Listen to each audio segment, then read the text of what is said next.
Hola, hola, ¿cómo estáis? El Señor os bendiga. Nuevamente caminando por el 9º y 10º capítulo del libro de Números.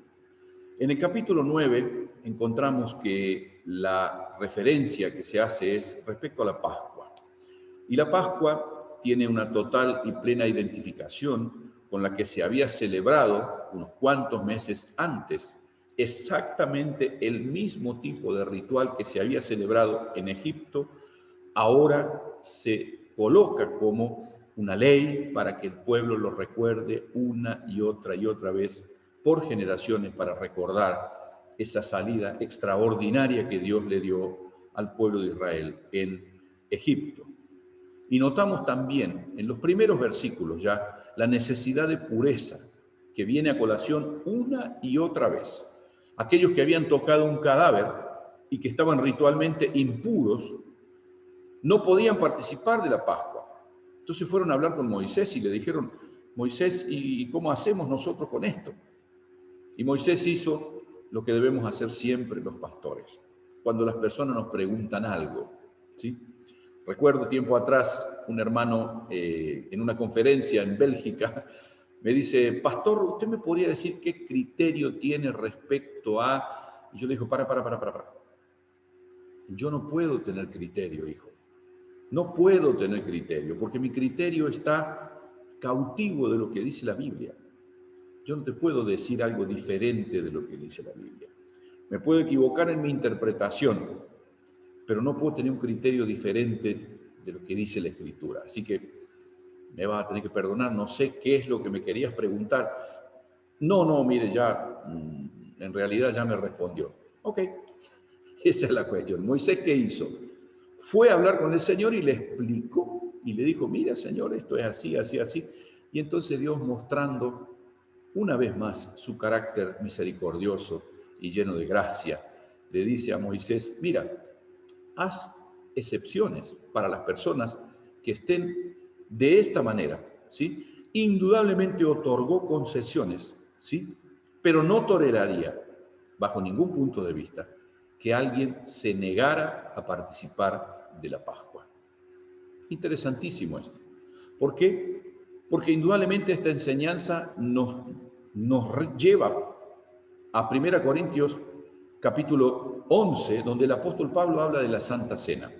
Y dice Pablo en el versículo 27, por lo tanto, cualquiera que coma el pan o beba de la copa del Señor de manera indigna, no dice impura, sino indigna, será culpable de pecar contra el cuerpo y la sangre del Señor.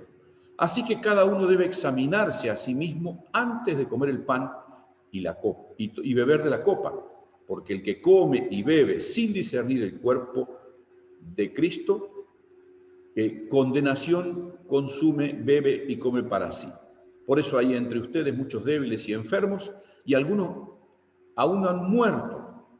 Si nos examináramos a nosotros mismos, no se nos juzgaría. Pero si nos juzga el Señor, la disciplina es para que no seamos condenados con el mundo, ¿sí? La pureza ya es reclamada también en la Santa Cena en este tiempo. Necesitamos examinarnos. El reconocimiento del pecado y la posterior participación de los símbolos del pan y el vino como recordatorio del cuerpo de Cristo, de la sangre de Cristo, debe ser nuestra actitud constante como cristianos. Tristemente, algunos cristianos creen que como han pecado, como tienen una discusión con el esposo o con la esposa, camino hacia la reunión, entonces ese domingo no tienen que participar de la Santa Cena porque están pecando. Nada más lejos de la realidad, queridos. Nada más lejos de la realidad. Esto no debería impulsarnos a no participar. Al contrario, debería alertarnos acerca del pecado que estamos cometiendo, pedir perdón en la medida de lo posible, restaurar la relación que tal vez está dañada, ir al Señor a arrepentirnos y participar de la cena del Señor. ¿Por qué? Porque es un mandato para nosotros. No es que porque no participo de la cena, Dios va a tener más misericordia. No. el principio es el mismo. El castigo viene para quien no participa, porque Pablo no da la posibilidad de que no participemos. La enseñanza del versículo 28 dice, así que cada uno examínese a sí mismo antes de comer. No dice, si se encuentra con pecado, no coma y no tome del vino. No, no, no. Tiene que tomar del pan y tiene que tomar del vino. ¿Por qué? Porque eso es lo que de alguna manera nos identifica como hijos de Dios. Y desde el versículo 15 al 23 en el capítulo 9, vemos esa nube de gloria que cubría el tabernáculo durante el día y el fuego durante la noche, que indicaba la continua presencia de Dios con su pueblo, símbolo de fidelidad amorosa y protectora de Dios, como lo confirman los versículos que cierran este capítulo. Dice el versículo 22 que esta nube podía estar allí 2 días, 1 mes, 1 año, y mientras la nube se detenía sobre el tabernáculo, permaneciendo sobre él, los hijos de Israel seguían acampados y no se movían. Mas cuando ella se alzaba, ellos partían. Al mandato de Jehová acampaban, al mandato de Jehová partían, guardando la ordenanza como Jehová le había dicho al pueblo por medio de Moisés. Qué ejemplo para nosotros hoy. Esa actitud de sumisión, esa actitud de reconocimiento de la autoridad de Dios sobre nuestra propia vida, como individuos, como familia, como pueblo. ¿Cuánta falta nos hace recordar eso hoy como iglesia? Y en el versículo 10 encontramos instrucciones específicas para la fabricación de 2 trompetas de plata que serían usadas para convocar al pueblo en lugar del shofar. ¿Sí? El shofar era el cuerno de un carnero que los sacerdotes colocaban en su boca, haciendo un sonido muy particular, que no lo voy a hacer ahora, por supuesto, pero que servía para llamar al pueblo. Hay una instrucción específica de reemplazar el shofar por esas 2 trompetas. Las trompetas deberían tener específicamente el uso durante la travesía, pero fundamentalmente ya en la tierra prometida, según llamaran al pueblo a la guerra o alguna celebración especial. Algunos cristianos tienen la costumbre, aún en este tiempo, de continuar con el uso de estos cuernos que son llamados como shofar y de alguna manera creen que esto es un instrumento especial, un instrumento más santo que los demás. La verdad es que no vemos ninguna enseñanza parecida en el Nuevo Testamento, motivo por el cual siempre mi orientación ¿es pecado usar el shofar? No. ¿Es pecado no usar el shofar? No. Entonces tendríamos que preguntarnos para qué lo usamos. Porque está en la Biblia. Ok, entonces pongamos en práctica todo lo que dice el Antiguo Testamento y no solo una cosa o 2 o los que nos queda más cómodo. Esa es mi sugerencia. Esa es mi sugerencia. ¿Sí?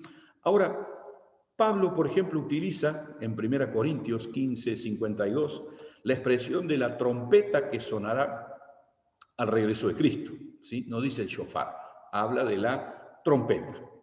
Y luego, desde el versículo 11 del capítulo 10 y hasta el capítulo 21, veremos progresivamente las consecuencias de la incredulidad del pueblo, las quejas, la murmuración, la rebelión, la desobediencia a los mandatos que Dios le había dado al Señor y que son tristemente el pan cotidiano del pueblo de Dios. En estos capítulos veremos la motivación que llevó a Israel a permanecer en el desierto por 40 años, cuando no era este el plan del Señor. Toda una generación es privada de ingresar a la tierra prometida por incredulidad.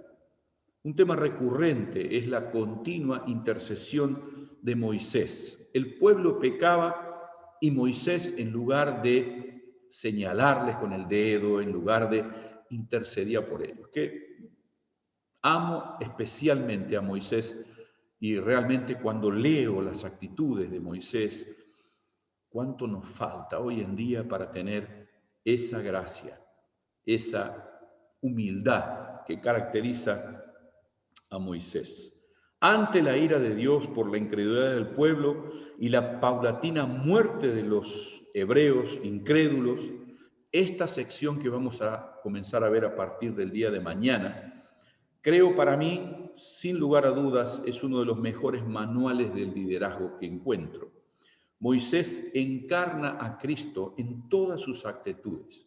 Su mansedumbre, su amor por Dios brillan en todo el relato bíblico. Su percepción de su incapacidad es su arma más potente, algo que nosotros hoy deberíamos aprender a cultivar, particularmente en estos tiempos donde más se resalta la personalidad atrayente, cautivadora. Necesitamos volver a los principios de liderazgo que encontramos en la Escritura. El pueblo de Dios aquí es llamado a dejar el desierto y dirigirse hacia la tierra prometida. Moisés le pide a su cuñado, hermano de su esposa, Hobab, que le sirva de guía en medio del desierto. Y aquí hay también una enseñanza preciosa para aprender como líderes. Moisés tenía cita privada con Dios cuando él quisiera.